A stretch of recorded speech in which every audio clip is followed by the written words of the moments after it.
Assalamualaikum warahmatullahi wabarakatuh. Nama saya Nino Aini binti Abdul Rahim, nombor matrik 054547. InsyaAllah, pada hari ini kami akan membentangkan tajuk konsep tazkiyah an-nafs dalam konteks ilmu tasawuf. Pertama ialah pengertian tazkiyah an-nafs. Tazkiyah dimaksudkan dengan pembersihan atau penyemburuan. Dalam konteks ilmu tasawuf, tazkiyah merujuk kepada bersih daripada sifat keji dalam diri dan kezaliman lahiriah, manakala an-nafs mula membawa masuk jiwa.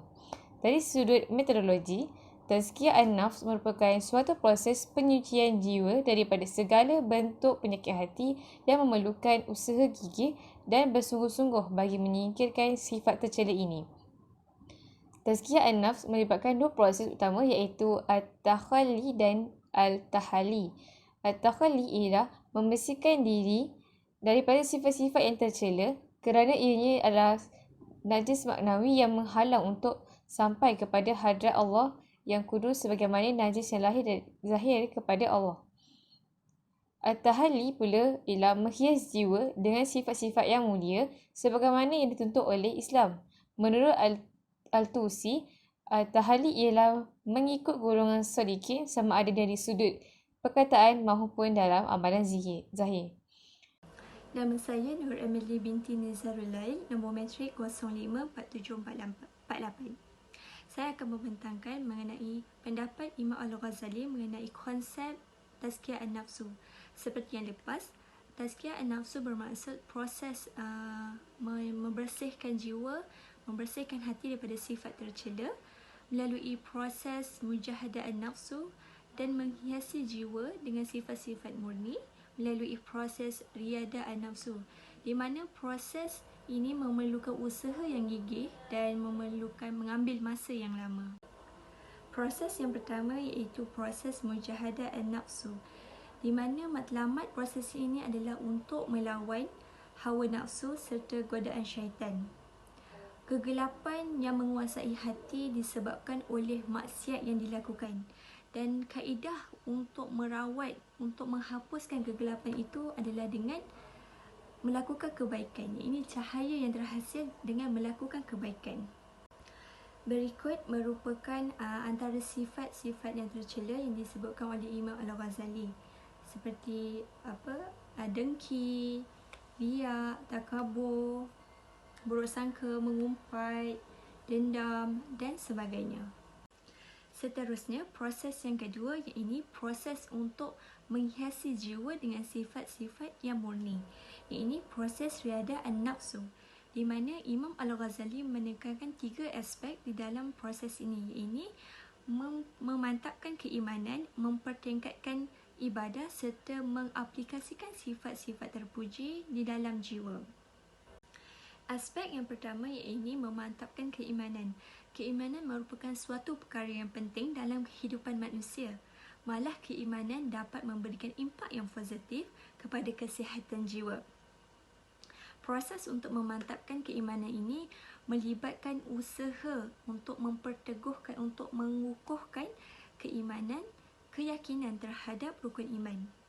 Yang keduanya, aspek mempertingkatkan ibadah. Ibadah dapat menghubungkan terus seseorang hamba kepada penciptanya. Contohnya ibadah solat. Ibadah solat merupakan ibadah yang paling utama dalam kehidupan manusia. Malah solat dapat membezakan seseorang yang beriman dan seseorang yang kufur.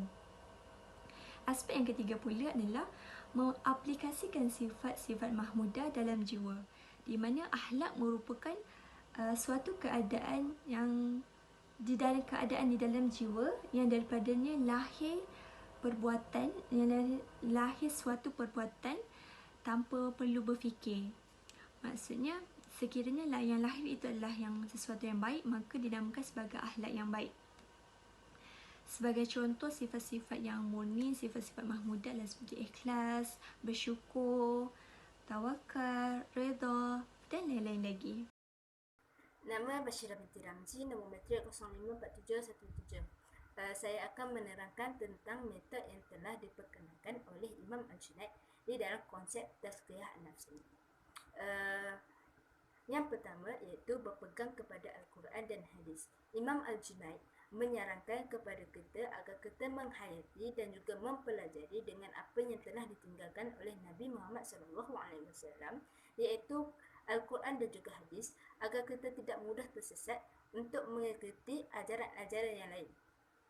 Yang kedua ialah menghiasi diri dengan akhlak yang mulia dan tinggalkan akhlak yang buruk.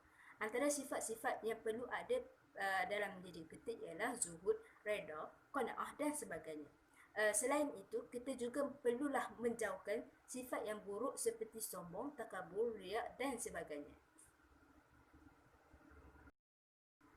Seterusnya ialah mengabdikan diri kepada Allah Subhanahu Wa Taala. Yang dimaksudkan mengabdikan diri kepada Allah ialah bertaubat kepada Allah Subhanahu Wa Taala. Orang yang melakukan taubat ini dianggap sebagai kekasih Allah kerana mereka sentiasa berada dalam keadaan musyahadah terhadap Allah Subhanahu Wa Taala.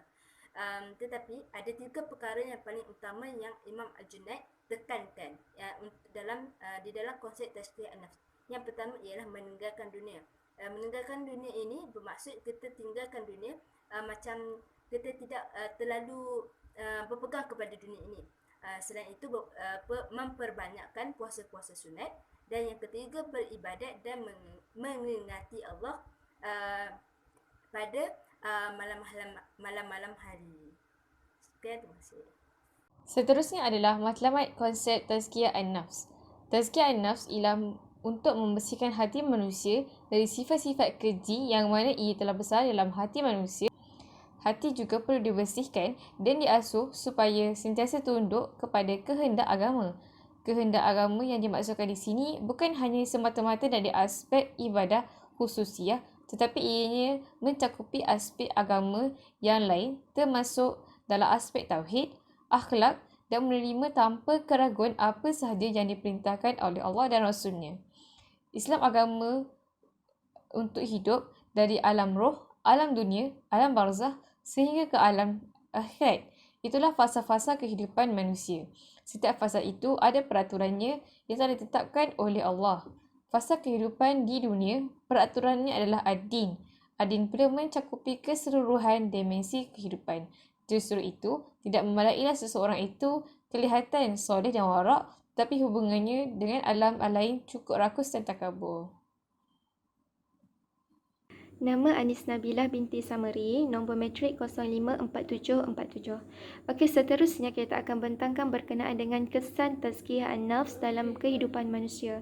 Sebenarnya banyaklah kesan tazkiyah an-nafs ini dalam kehidupan manusia, tapi kami nyatakan ini hanya beberapa sahaja. Antaranya lah, okey, yang pertama adalah tazkiyah an-nafs ini dia dapat menjadikan perbuatan zahir seseorang itu terpelihara, sekaligus dapat meningkatkan kualiti peribadi seseorang. Okay, tanda kesucian jiwa seseorang ini dapat dilihat daripada tingkah laku zahirnya.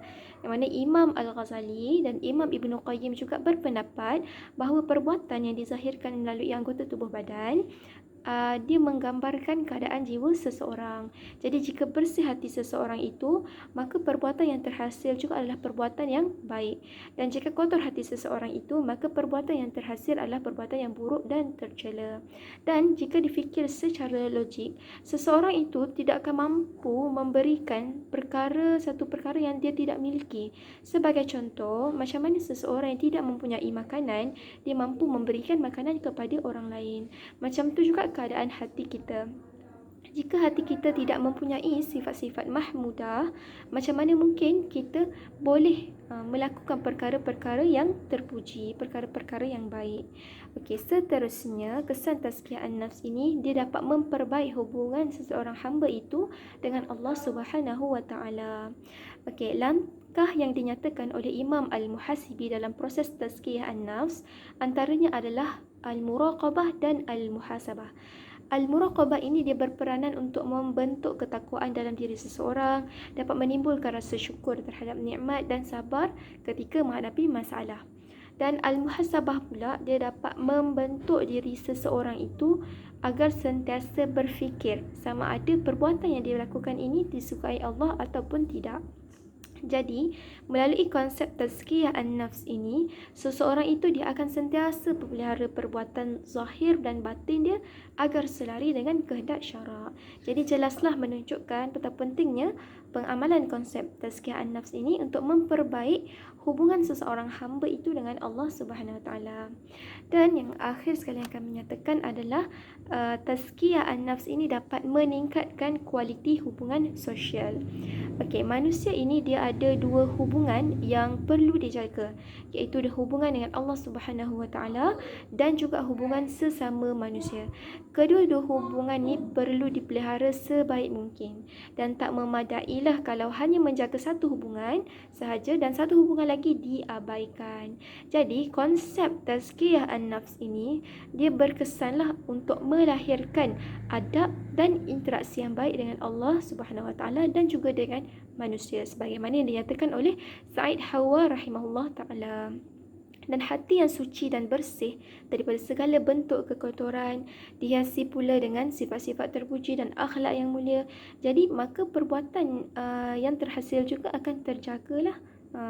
Jadi orang yang melakukan kebaikan, orang yang berakhlak mulia ini sudah tentulah dia akan ada hubungan yang baik dengan orang ramai. Dia akan disayangi oleh orang ramai lah. Jadi jelaslah ini menunjukkan bahawa tazkiyah an-nafs ini berkesanlah dalam meningkatkan kualiti hubungan sosial. Assalamualaikum warahmatullahi taala wabarakatuh. Nama saya Nurul Farihah binti Mazlan, nombor matrik 054648. Okey, seterusnya saya akan menerangkan berkaitan dengan unsur-unsur utama dalam tazkiyatun nafs. Dalam menjalani proses tazkiyatun nafs, sudah semestinya seseorang itu memerlukan panduan agar langkah yang dilakukan bagi menyucikan jiwa itu tidak tersasar kepada langkah yang salah dan bertentangan.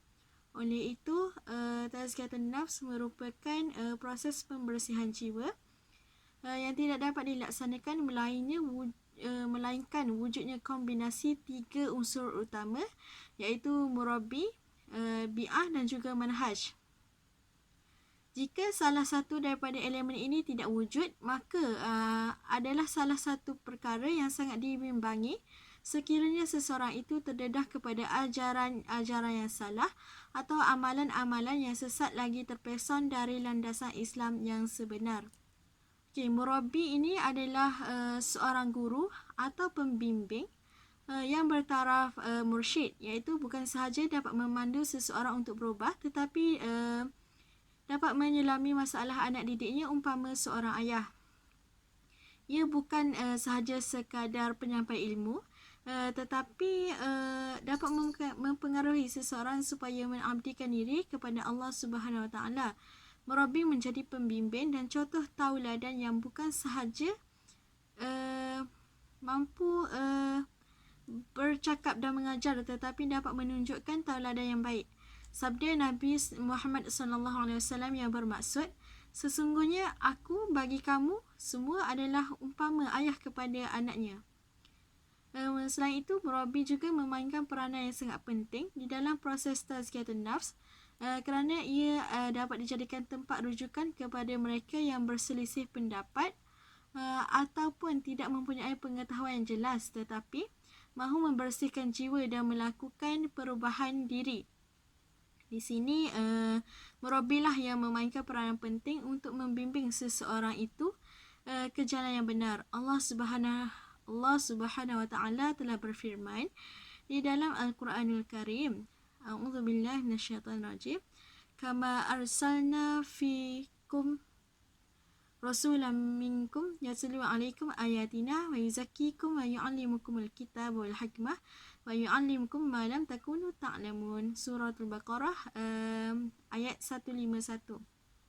Maksudnya, sebagaimana kami telah menyempurnakan nikmat kami kepadamu, kami telah mengutus kepadamu Rasul di antara kamu yang membacakan ayat-ayat kami kepada kamu dan mensucikan kamu dan mengajarkan kepadamu Alkitab dan Al-Hikmah serta mengajarkan kepada kamu apa yang belum kamu ketahui.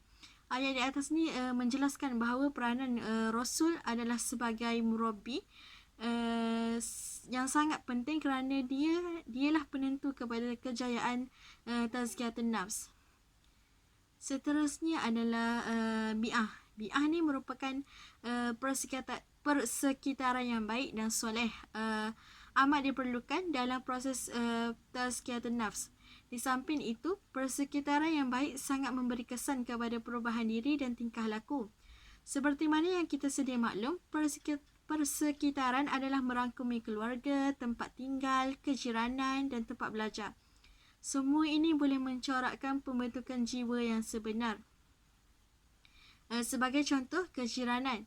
Jika jiran kita di kalangan orang-orang yang baik, soleh dan ahli masjid, maka ia sedikit sebanyak akan memberi kesan kepada kita dari sudut ketenteraman dan minat untuk datang ke masjid. Persekitaran juga termasuk rakan dan sahabat yang selalu berdamping dengan kita. Rakan-rakan sangat kuat kesannya kepada pembentukan jiwa dan tingkah laku seseorang. Justeru pemilihan teman adalah salah satu perkara yang sangat penting dalam kehidupan kerana ianya sedikit sebanyak akan mencorakkan gaya kehidupan kita. Rasulullah SAW bersabda yang membawa maksud agama seseorang adalah berdasarkan agama kawannya, maka hendaklah kamu melihat dengan siapa ia berkawan. Seterusnya adalah manhaj. Manhaj ni adalah satu perkara yang sangat diperlukan bagi seseorang yang ingin memperbaiki jiwa daripada perkara-perkara tercela dalam menjalani proses tazkiyatun nafs. Ia merupakan suatu pendekatan ataupun panduan yang digunakan dalam tazkiyatun nafs. Pendekatan ini mestilah berpandukan Al-Quran dan Sunnah seperti mana yang telah ditekankan oleh Imam Al-Junaid sendiri ketika membincangkan mengenai metod atau cara pelaksanaan tazkiyatun nafs. Selain itu, amalan para sahabat Nabi SAW juga adalah merupakan manhaj yang boleh diikuti selagi mana tidak bertentangan dengan syariat. Hal ini adalah kerana jika kita tidak berpandukan sumber yang betul, seseorang itu akan terdedah kepada ilmu yang salah dan ajaran sesat yang begitu banyak berlaku seperti mana yang dapat kita lihat pada hari ini. Amalan para ulama juga boleh dijadikan sebagai panduan selagi mana ia tidak bercanggah dengan Al-Quran dan Sunnah. Allah Subhanahu Wa Taala telah berfirman di dalam Al-Quranul Karim, A'udzubillahi minasyaitonirrajim. وَأَنزَلْنَا إِلَيْكَ الْكِتَابَ بِالْحَقِّ مُصَدِّقًا لِمَا بَيْنَ يَدَيْهِ مِنَ الْكِتَابِ وَمُهَيْمِنًا عَلَيْهِ فَاحْكُمْ بَيْنَهُمْ بِمَا أَنزَلَ اللَّهُ وَلَا تَتَّبِعْ أَهْوَاءَهُمْ عَمَّا جَاءَكَ مِنَ الْحَقِّ لِكُلٍّ جَعَلْنَا وَمِنْكُمْ شِرْعَةً وَمِنْهَاجًا وَلَوْ شَاءَ اللَّهُ لَجَعَلَكُمْ أُمَّةً وَاحِدَةً وَلَكِنْ لِيَبْلُوَكُمْ فِيمَا آتَاكُمْ فاستبقوا الخيرات إلى الله مرجعكم جميعا فينبئكم بما كنتم فيه تختلفون. Surah Al-Ma'idah ayat 48. Maksudnya, dan kami telah turunkan kepadamu Muhammad kitab Al-Quran dengan membawa kebenaran untuk membenarkan kitab-kitab yang diturunkan sebelumnya dan untuk memeliharanya. Maka jalankanlah hukum di antara mereka itu dengan apa yang telah diturunkan oleh Allah, dan janganlah engkau mengikut kehendak, yakni dengan menyeleweng mereka daripada apa yang telah datang kepadamu daripada kebenaran. Bagi tiap-tiap umat yang di antara kamu, kami jadikan suatu syariat dan jalan yang terang. Dan kerana Allah menghendaki, nescaya Dia menjadikan kamu satu umat sahaja. Tetapi Allah hendak menguji kamu terhadap kurniaan yang telah diberikannya kepada kamu. Oleh itu, berlumba-lumbalah dalam membuat kebaikan. Fastabiqul khairat. Kepada Allah jualah tempat kamu kembali semuanya. Maka Dia akan memberitahu kamu apa yang dahulu kamu perselisihkan. Jadi manhaj ni adalah sangat penting agar perjalanan tazkiyatun nafs berada di dalam landasan yang betul dan dapat memberikan kesan yang sepatutnya. Manhaj tazkiyatun nafs adalah berpandukan Al-Quran dan hadis serta boleh dirujuk juga kepada buku-buku karangan para ulama. Sebagai contoh, kitab karangan Imam Al-Ghazali iaitu Ihya Ulum Ad-Din dan karangan Syekh Said Hawa yang bertajuk Tarbiyatuna al-ruhiyah dan al-mustakhlas fi tazkiyatun nafs. Itu sahaja daripada saya. Wallahu a'lam. Kesimpulannya, tazkiyah an-nafs adalah amat penting dalam kehidupan manusia yang mahu mencari kesejahteraan hidup di dunia maupun di akhirat. Tazkiyah juga tidak dimaksudkan untuk menolak perkembangan kehidupan semasa tetapi untuk mengawal perkembangan hati. Tazkiyah an-nafs membentuk jiwa manusia yang sebenar dalam melakukan segala yang disyariatkan oleh Islam secara istiqamah dalam bimbingan seorang murabbi. Hati dibersihkan daripada sifat yang tercela dan dihiasi pula dengan sifat yang indah. Tazkiyah perlu melalui pelbagai kaedah di samping hidayah dan taufik daripada Allah. Hanya manusia yang hatinya suci sahajalah yang dapat kembali kepada Allah dengan sejahtera. Oleh yang demikian, bagi sesiapa yang ingin melakukan proses penyucian jiwa melalui metod tazkiyah an-nafs ini, terlebih dahulu hendaklah memiliki ilmu pengetahuan yang mendalam mengenai cara mendekatkan diri kepada Allah Subhanahu Wa Taala. Di samping itu juga, perkara yang paling asas yang perlu dipegang ialah dengan menjadikan Al-Quran dan As-Sunnah sebagai neraca dalam kehidupan sebagai seorang individu Muslim.